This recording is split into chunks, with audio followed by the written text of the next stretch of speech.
मतदारसंघ अदलीबदलीसाठी आता काँग्रेसचे प्रयत्न सुरू आहे। उत्तर मुंबईच्या ऐवजी उत्तर मध्य मुंबई मागण्याचा काँग्रेसचा प्रस्ताव आहे। तर वर्षा गायकवाड उद्धव ठाकरे यांची भेट घेण्याची देखील शक्यता आहे। मतदारसंघ अदलीबदलीच्या संदर्भात चर्चा करणार असल्याची माहिती आता समोर आली आहे। तर काँग्रेसच्या वतीने मतदारसंघ बदलवून घेण्याचा प्रयत्न देखील आता केला जातोय।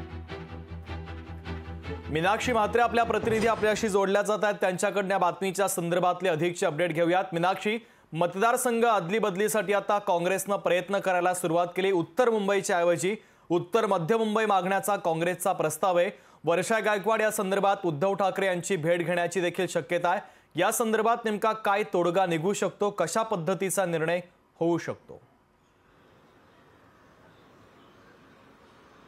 नक्कीच शुभम, कारण महाविकास आघाडीचा जवळपास आपण पाहिला तर 21, 17 आणि 10 म्हणजे शिवसेनेला 21, काँग्रेसला 17 आणि राष्ट्रवादीला 10 अशा हा फॉर्म्युला ठरलेला आहे। पण मात्र जागा वाटपाचा तिढा जो आहे तो अद्याप कायम आहे। काही जागांवरती उमेदवार जे आहेत ते देण्यात आलेले नाहीयेत। त्यामुळे एकीकडे आपण पाहतोय ईशान्य मुंबईमधना शिवसेनेने आपल्या 4 उमेदवारांची नावं जी आहेत जरी घोषित केली असली तरी आपण पाहतोय की काँग्रेसमध्ये उत्तर मुंबई आणि उत्तर मध्य मुंबईमध्ये जो काही तिढा आहे हा सोडवण्यासाठी स्वतः वर्षा गायकवाड ह्या मातोश्रीवरती उद्धव ठाकरे यांची भेट घेणार असल्याची शक्यता वर्तवण्यात येत आहे। कारण एकीकडे आपण पाहिलं तर त्या जागेवरना घोसाळकर कुटुंबीय जे आहे ते प्रचाराला लागले असल्याची देखील माहिती मिळते। कारण उद्धव ठाकरे यांच्याकडनं काही संकेत जे आहेत ते त्या कुटुंबाला देण्यात आले होते आणि त्याच अनुषंगाने घोसाळकर कुटुंब म्हणजेच विनोद घोसाळकर आणि त्यांची सून तेजस्वी घोसाळकर या प्रचाराला लागलेल्या आहेत। बैठकांचं सत्र त्यांचं सुरू झालेलं आहे। त्याचसोबतच धार्मिक स्थळांवरती त्या भेटीगाठी घेऊन दर्शनासाठी देखील जाऊ लागलेले आहेत। एकीकडे ह्या सगळ्याच गोष्टी असताना मात्र काँग्रेसमध्ये ज्या पद्धतीत